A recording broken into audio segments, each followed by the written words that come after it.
Hey guys, welcome back to my channel. আশা করি তোমরা সবাই খুব ভালো আছো আর আমিও বেশ ভালো আছি। চলো আজকে খুব সুন্দর একটা স্পেশাল ব্লগ নিয়ে তোমাদের সামনে চলে এসেছি। তো সেটাই আজকে তোমাদের সঙ্গে শেয়ার করব।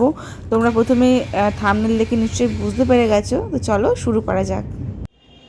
আমরা এখন যাচ্ছি ড্রাই ফ্রুট কিনতে সোনার জন্য, তাই তো? সোনা বাবার যে স্যারিলাকটা বানিয়েছি আমি বাড়িতে, তার জন্য আগের দিন রাত্রেবেলা ওর বাবা, আমি আর ও গেছিলাম বাজারে। তো ওখানে গিয়েই আর কি ওর যে ড্রাই ফ্রুটসগুলো প্রয়োজন সেগুলোই নিয়ে এসেছিলাম, কারণ ড্রাই ফ্রুটস দেবো বলে। আর ওর একটু মুডটা ভালো ছিল না, কারণ মানে সবেমাত্র ঘুমিয়েছিল আর আমাদের বাড়িতে যেহেতু কেউ ছিল না, আর আমরা ওকে নিয়ে না রেখে তো যেতে পারবো না, নিয়ে যাব বলে ঘুমটা ভেঙে গেছিলো। আর আমি যেহেতু যাব, সে বাড়িতে কেউ থাকুক বা না থাকুক, ওকে আমাকে নিয়ে যেতেই হবে। কারণ ঘুম থেকে উঠে যদি দেখে মা নেই, তাহলে যা কাঁদবে, তাহলে সে কান্নার শেষ নেই। ওই জন্য ওকে আমার সবসময় আর কি নিয়ে যেতে হয়, যেখানে যাই ওকেই আমাকে সব জায়গায় নিয়ে যেতে হয়। অনেক বাচ্চা আছে যারা বাড়িতে দাদু ঠাকমা সবার একটু ন্যাংটা হয়, ও কিন্তু সেরকম নয়। ও সবসময় মানে মা কোথাও গেলে সেখানে যাবেই। আর যদি দাদু ঠাকমার সঙ্গে একটু বাইরে ঘুরতেও যায়, সেটা কিন্তু 1 ঘন্টা, খুব বেশি হলে আধা ঘন্টা, মানে 1 ঘন্টা তখন যখন মা সঙ্গে আছে ওদের সঙ্গে। আর না হলে আধা ঘন্টার বেশিও থাকে না কারোর, মানে একা একা। তা জানি না, বড় হলে হয়তো চেঞ্জ হয়ে যাবে, এখন কিন্তু এমনই আছে। আসলে ছোট্ট বাচ্চা তো, বড্ড ছোট্ট এমনই হয়, সব বাচ্চারাই এমন। যাই হোক, এখন চলে এসেছিলাম ড্রাই ফ্রুট কিনতে। আর যেহেতু খুব অল্প অল্প নেব, তাই বড় বড় প্যাকেটে নিলাম না। আর এই সব ড্রাই ফ্রুট কিনতে গেলে এই যে প্যাকেটগুলো হয় বেশ বড় বড়, অনেকখানি করে থেকে যাবে। তো সেইভাবে স্টোরও করতে পারবো না, আর দরকার তো নেই, তাই না? যেটুকু বাবুর প্রয়োজন সেটুকু নিয়ে যাই, আবার যখন আবার শেষ হয়ে যাবে তখন আবার নিয়ে যাওয়া যাবে। ওই জন্য ওইভাবে কেনা। তো আসার সময় আবার দুজনের খুবই খেতে ইচ্ছে ছিল বিরিয়ানি, সেটা নিয়ে আসছে, আবার রাত্রেবেলা খেয়ে নিয়েছিলাম। পরের দিনে সকালবেলা এই যে দেখো, বাবু এখন খেলা করছে। আর ঘুম থেকে উঠলে তোমাদেরকে তো বলেইছি, ওর এই আধা ঘন্টাটা ও একটু ভালোই থাকে ঘুম থেকে উঠে। এখন ঘুম থেকে উঠে ওর মুডটা বেশ ভালো আছে। এরপরে আস্তে আস্তে মুডটা খারাপ হয়ে যাবে যত বেলা যাবে। আধা ঘন্টা তাও নয়, এখন আবার যত বড় হচ্ছে তখন সময়টা কমে যাচ্ছে। তো কিছুক্ষণ থাকে, তারপরে ব্যাস। তো যেহেতু আজকে ওর বাবা বাড়িতে ছিল, তাই আজকেই আমি স্যালাডটা বানিয়েছি, কারণ এটা বানাতে বেশ কিছুক্ষণ টাইম লাগবে। আর ও তো কান্নাকাটি করে, ওকে কোলে করে নিয়ে ঘুরতে হয়। ওই জন্য ওর বাবা যেদিনে ছিল সেদিনেই করেছি আর কি। আগের দিনের পরের দিনের বাবা ছুটি ছিল, মানে ওই দিনে, ওই জন্য করেছি। তো ওর জন্য আমি নিয়ে নিয়েছি একটা পাত্রে চাল, আর এখানে নিয়ে নিয়েছি দেখো মুসুর ডাল আর মুগ ডাল। যেহেতু ও খুব ছোট, তাই এখন বাকি ওই বিউলির ডাল তাও দেওয়া যায়, কিন্তু মটর ডাল বা ছোলার ডাল এগুলো কিন্তু দেওয়া যায় না, এখন বাবু খুব ছোট। তো তোমাদেরও বলে দিই, তোমরা কিন্তু হুট করে এতগুলো ডাল মানে ওকে দিও না যখন দেবে। এই মুসুর ডাল মুগ ডালটা তাও ঠিক আছে, আর বিউলির ডাল অনেক ক্ষেত্রে দেওয়া যায়। তো এখানে আমি মুসুর ডাল ও মুগ ডাল কিন্তু যখন ও খাওয়া প্রথম স্টার্ট করে, চালের সঙ্গে 3 দিন বা 4 দিন আমি শুধু মুসুর ডাল দিয়েছিলাম, আবার 3-4 দিন শুধু মুগ ডাল দিয়েছিলাম। তারপরে যখন দেখছি না দুটো ডালই ওর অ্যাডজাস্ট, মানে ও নিতে পারছে আর কি, ও ডাইজেস্ট করতে পারছে, তখন কিন্তু আমি মুসুর ডাল মুগ ডাল মিশিয়ে দিই। তো এখন আমি মুসুর ডাল মুগ ডালটা ভালো করে ধুয়ে নেব, যেটা যে জলে আমরা খাই।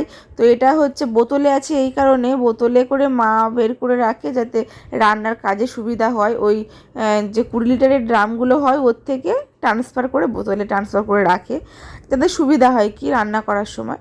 তো এই যে বোতলে এখন আমি 5 থেকে 6 বার, তোমাদের কিন্তু পুরোটাই দেখিয়ে দিয়েছি, 5 থেকে 6 বার কিন্তু আমি ভালো করে ধুয়েছি। তো ধোয়ার পরে এটা এখন আমি মেলে দেবো। তো দেখতেই পাচ্ছ এখানে দুরকম ডালের পরিমাণটা কিন্তু বেশ অনেকটা। আর চালটা তো দেখলেই তো, দুরকম ডালের থেকে চালটা ছিল একটু বেশি, যেহেতু দুরকম ডাল, তো চালটা একটু বেশি ছিল। তো সেটা আমি এখন দুটো পেপার নিয়েছি, ফ্যানের নিচে দুটো পেপার দিয়েছি, মানে টেবিলের ওপরে। তার উপরে যেহেতু পেপারে বিভিন্ন কালার দিয়ে রং মানে লেখা হয়, যেমন পেন কালার দিয়ে, তো ওই জন্য লেখা হয় বলে সেটা তো, আর ও যেহেতু ছোটো বেবি খাবে, ওই জন্য একটা সাদা ধুতিও নিয়েছি। সেই ধুতিটা ভালো করে পরিষ্কার করে তারপরে তার ওপরে আমি এই চাল আর দুরকম ডালটা ভালো করে শুকাতে দিয়েছি। এটা এখন আমি ফ্যানের নিচে দিয়ে দেবো। ফ্যানের নিচে দিলে কি হবে, তাড়াতাড়ি শুকিয়ে যাবে। আর এটা আমি কিন্তু করেছিলাম সকালবেলা, মানে ওই 9টার দিকে আমি ভালো করে এটা শুকাতে দিয়েছিলাম। আর এটা কিন্তু সম্পূর্ণ শুকিয়ে গেছে, সময় লেগেছে প্রায় 4 থেকে 5 ঘন্টা। কারণ আমি 9টার সময় এটা দিয়েছিলাম, আর 2টোর সময় আমি ওইটা আবার শুকিয়েছিল, তখন আমি ড্রাই করেছিলাম। তো পুরোটা দেখাচ্ছি তোমাদেরকে, ড্রাই রোস্ট করেছিলাম। তো এখন আমি এটা ভালো করে শুকাতে দিয়ে দিলাম। তো তোমরাও কিন্তু যখন দেবে তখন কিন্তু দেখো যেন হাইজিনটা মোটামুটি মেনটেন হয়। আর আমি এটা ঘরের মধ্যেই দিয়েছিলাম, বাইরে দিইনি, বাইরে রোদে দিইনি, কারণ বাইরে কখন পোকা টোকা বা বাইরে খুব ধুলো। আর আমাদের ঘরটা পুরোপুরি মেন রাস্তার কাছাকাছি, মানে মেন রাস্তা না, ভিতরে একটা রাস্তার কাছে, রাস্তার কাছে।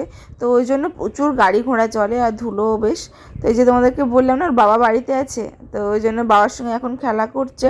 আর আমি ওইগুলো শুকাতে দিয়ে এসে তারপরে ব্রাশ ট্রাশ করে তারপর ভাবলাম যে ওকে আবার টিফিন করাতে হয়। তো ওকে তো এখন কি টিফিন, মানে ব্রেকফাস্ট, লাঞ্চ, ডিনারে কী খাওয়া আছে তোমাদের সঙ্গে শেয়ার করছি, তোমরা দেখে নিও। তো সেটাই, ওর ব্রেকফাস্ট না যতক্ষণ হয় না ততক্ষণ কিন্তু আমি খেতে পারি না। কারণ এমনটা হয় আর কি, মায়েরা বাচ্চাদের যতক্ষণ না খাওয়া হচ্ছে ততক্ষণ খেতে পারে না। তো আমার বাবুকে রেডি করিয়ে ওকে খাওয়াতে 10টা বেজে যায়, কখনো কখনো তারও বেশি হয়ে যায়। তারপরে কিন্তু আমি ব্রেকফাস্টটা করি। কিছু করার নেই, এখন আর পারি না আগে খেয়ে নিতে। আগে যখন বেবি হয়নি তার আগে কিন্তু তখন আমি পারতাম না, কারণ তখন আমার গোপালের দেওয়ার একটা ব্যাপার ছিল। গোপাল ঠাকুরকে পূজা দিয়ে, মানে ভগবানের পূজা দিয়ে তারপরে আমি খেতাম। তারপরে বাবু হওয়ার পর এখন বাবুকে না খেতে দিয়ে আমি খেতে পারি না। তবে যে কদিন ও ব্রেস্ট ফিড করতো সেই কদিন কিন্তু আমি একটু তাড়াতাড়ি খেয়ে নিতাম। আসলে তোমরা বুঝতেই পারছো, যারা ব্রেস্ট ফিড করায়, ব্রেস্ট ফিডিং মমদের যে কী পরিমাণে খিদে পায়, সেটা যারাই ব্রেস্ট ফিড করায় তারাই জানবে, মানে প্রত্যেকটা মাই আর কি জানবে যে কী কষ্ট হয়। মানে এত খিদে পায়, প্রচণ্ড খিদে পায়, মনে হয় যে না ডায়েট করব, শরীরটা মোটামুটি মানে মোটাসোটা হয়ে গেছি, ডায়েট ফাইট করব, কিন্তু হয় না সত্যি বলতে। এদিকে আজকে একটু মিস্ত্রি এসছে, আমি তারপরে স্নান টান করে এসছি, ফ্রেশ হয়ে নিয়েছি আমার এদিকে। আর আজকে মিস্ত্রি এসছে, আমাদের খাটের একটা সাইডে বেশ কিছুটা ফাঁক রয়ে গেছে, তো সেটা পূরণ করার জন্য, যেহেতু বাবু বড় হচ্ছে, তোমাদের সেটা দেখাচ্ছি, বাবু বড় হচ্ছে, এবারে বাবু বড় হয়ে গেলে ওখান থেকে পড়ে যাওয়ার একটা ভয় থাকে, বা কখনো ডিগবাজি, মানে যখন ও হামা দেবে বা যখন ও ওই গ্রিল ফিল বাইবে, মানে আমাদের যেহেতু জানলা টানলা আছে, তখন না পড়ে যাওয়ার একটা ভয় থাকে। তো ওই জন্য ওই খাটের ধারে একটু ফাঁকা আছে, ওই জায়গাটা কাঠ দিয়ে একটু গ্যাপটা পূরণ হবে। এছাড়া টিভির চারিদিকে একটা বক্স মতো করবো ভাবছি, কয়েকটা জিনিসপত্র যেমন বাবুর ফেলনাগুলো রাখার জন্য। তো ওই জন্যই আজকে মিস্ত্রিকে ডাকা হয়েছিল, মিস্ত্রি এসেছিলো, মিস্ত্রির সঙ্গে কথা হচ্ছিল। আর আমি যেহেতু ডেলি ভ্লগ করি, তাই তোমরা কিন্তু সবই দেখতে পাবে, যে কোথায় কি হয়েছে তোমাদের সবটা শেয়ার করব। তো কমপ্লিট হয়ে গেলে তারপর তোমাদের সঙ্গে সবটা শেয়ার করব। এদিকে আমার ডাল আর 2 রকম চাল পুরোপুরি শুকনো হয়ে গেছে, ওটা আমি একটা পাত্রে তুলে নিয়েছি। আর ড্রাই ফ্রুটসের মধ্যে নিয়েছি আখরোট, যেটা আমি ছাড়িয়ে পাত্রে রেখে দিয়েছি অলরেডি। আর এ কটা আছে, তো সবগুলো এখন দেবো না। এখানে আছে পেস্তা, আর আছে কাজু, সাথে আছে মাখানা, আর আছে আমন্ড আর চীনাবাদাম। তো এই কটাই নিয়েছি। আর ড্রাই ফ্রুটসের মধ্যে যেগুলো, যেমন কিশমিশ, তারপরে খেজুর, সেগুলো তো আর দেওয়া যায় না, সেগুলো আমি দিইনি। সেগুলো এমনি ও যখন খাবে, অন্য খাবার যখন খাবে, শুধু একটু যেন মিষ্টিটা একটু গালে ভালো লাগে, তো তার জন্য কিন্তু আমি যেহেতু ওকে, আমি কেন, প্রত্যেক মাই এখন 2 বছর বাচ্চাকে তো চিনি বা নুনের সঙ্গে পরিচয় করানো উচিত না। তো যেহেতু বাড়িতেই করাচ্ছি, অনেকে যারা বাইরে স্যারিল্যাক খাওয়ায় তারা কিন্তু বাইরে স্যারিল্যাকে কিছুটা হলেও চিনি থাকে, তো আমি যে ওই জন্য বাড়িতেই বানিয়ে নিচ্ছি। আর বাড়িতে বানালে কী হয়, চিনির পরিমাণটা একদমই থাকে না, পুরোপুরি চিনি লেস আর কি, সুইটলেস। তো ওই জন্য চিনি তো দেবই না। আর ওই যখন যদি খাবার জন্য একটু, প্রত্যেকটা খাবার, অনেক সময় খাবার একটু খেতে অতটা টেস্টি হয় না, আর যেহেতু ওর খাবারে নুন টুন নেই, তাই জন্য আমি ওই খেজুরটা অ্যাড করেছি। খেজুরটা আস্তে আস্তে ও টেস্ট বুঝতে শিখুক, খেজুরটা খাওয়াবো। তো এদিকে আমি ওর জন্য, হ্যাঁ, আরও একটা জিনিস নিয়ে নিয়েছিলাম, সেটা হচ্ছে চিড়ে। আর চিড়েটা কিন্তু আমি অল্প করে নিয়েছি, চিড়ে একদম অল্প নিয়েছি। চিড়েটা অল্প নেওয়ার কারণটা হচ্ছে, চিড়ে অনেক সময় পেট শক্ত, মানে খাওয়ার পরে একটু শক্ত পটি হয় অনেকের, তো আবার ড্রাই চিড়ে মানে যেটা ওই ভাজা চিড়ে সেটা খেলে কিন্তু হয়, মানে এক কথায় কোষ্ঠকাঠিন্যের একটু সমস্যা হয়। কিন্তু ওর তো অত ছোটো বাচ্চা হয়তো হবে না, তবে আমি যখন প্রেগনেন্ট ছিলাম আমাকে ডক্টর কিন্তু খুব বেশি চিড়ে খেতে বারণ করেছিল। চিড়েটা কিন্তু এরকমই। আর তোমরা অনেকেই জানো, আগেকার দিনে মায়েরা বলতো বেবি হওয়ার পরে অর্থাৎ নর্মাল ডেলিভারি হওয়ার পরে কিন্তু ওরা শুধু চিড়ে খেত। তাতে কি হতো, মানে একটু পটির সমস্যা হতো, যা কারণ ওই সময় পটি করতে যাওয়া তো খুবই কষ্টকর, বা মানে ওয়াশরুমও যাওয়া খুবই কষ্টকর, তাই জন্য ওই জন্য আমি অল্প করে চিড়ে দিয়েছি। আর এখানে চিড়েটা আর যে ড্রাই ফ্রুটসগুলো সম্পূর্ণ আমার হয়ে গেছে ড্রাই রোস্ট করা, ওটা এখন আমি শুধু মিক্সারে মিক্স করে নেব। আর এটা মিক্সারে অনেকক্ষণ দিয়ে একটু মিক্স করো, তাহলে ভালো হবে, কারণ ওগুলো অনেকটা সময় লাগবে, অনেকগুলো জিনিস তো একসঙ্গে। কিছু কিছু ফ্রুটস একটু শক্ত, কিছু কিছু ফ্রুটস একটু নরম, মানে ড্রাই ফ্রুটস, তো সেই জন্য একটু সময় লাগে। আচ্ছা, আমি যেভাবে সাইলেকটা বানাচ্ছি, তোমরা যদি কেউ বানিয়ে থাকো আর আমার ভিডিওটা দেখে থাকো, তাহলে তোমরা কেমন করে বানিয়েছো সেটাও কিন্তু জানিও। দেখতে দেখতে এদিকে আমার যে ড্রাই ফ্রুটসগুলো ছিল সেগুলো সব ড্রাই রোস্ট হয়ে গেছে। সেগুলো এখন আমি একটা পাত্রে রেখে দেব, তুলে সাইড করে একটা গামলি বা বাটি করে, যেটা একটু বড় সাইজেরই নেবে তোমরা। আমি একটু বড় সাইজেরই নিয়েছি, দেখতেই পাচ্ছ। বড় সাইজ নিলে কি হবে, বাকি আরও যা যা রোস্ট হবে আর কি, যেগুলো আবার মিক্সিতে মিক্স হবে, মানে গুঁড়ো হবে, সেগুলো কিন্তু আবার একসঙ্গে মেশানো হবে। তো এখানে তো শুধুমাত্র ড্রাই ফ্রুটসগুলোই একমাত্র মিক্সারে মিক্স করে রাখা আছে। এরপরে আমি কড়াতে দিয়ে দেব যে চাল ডাল দুরকম ছিল। আর তোমরা দেখলেই তোমরা বুঝতে পেরে যাচ্ছ যে আমার যে কড়াটা সেটা কিন্তু খুব ছোট, পুচকে মতো একটা কড়া, বাচ্চা কড়া। তো সেই কড়াইয়ে ওই জন্য আমি দুবার করে এই চাল আর দুটো ডাল একসঙ্গে মানে গরম করেছি, দুবার করেছি।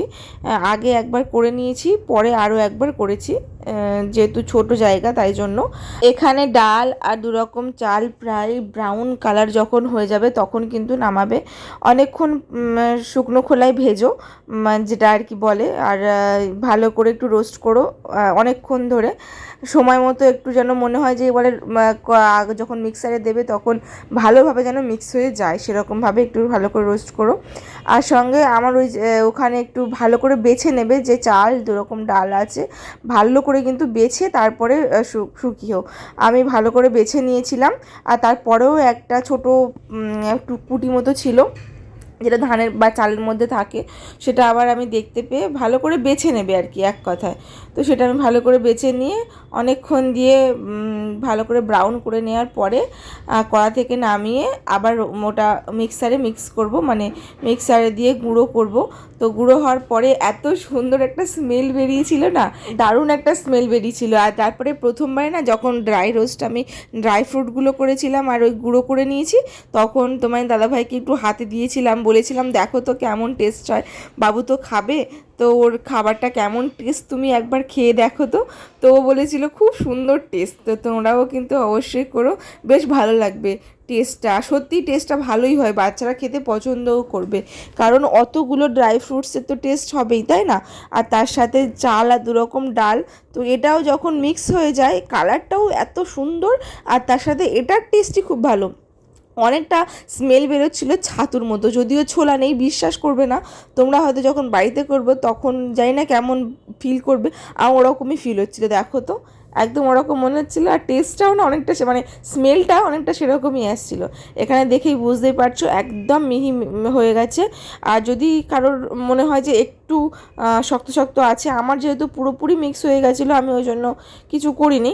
যদি কারোর মনে হয় যে একটু শক্তমুক্ত আছে বা একটু গুঁড়ো গায়ে লাগছে, তারা কিন্তু একটু যেগুলো চেলুনিতে চেলে নেয়, তো ওই চেলুনিতে একটু ভালো করে চেলে নিতে পারো, তাহলেও কিন্তু ওই যে শক্ত শক্ত যে ব্যাপারটা সেটা আর থাকবে না।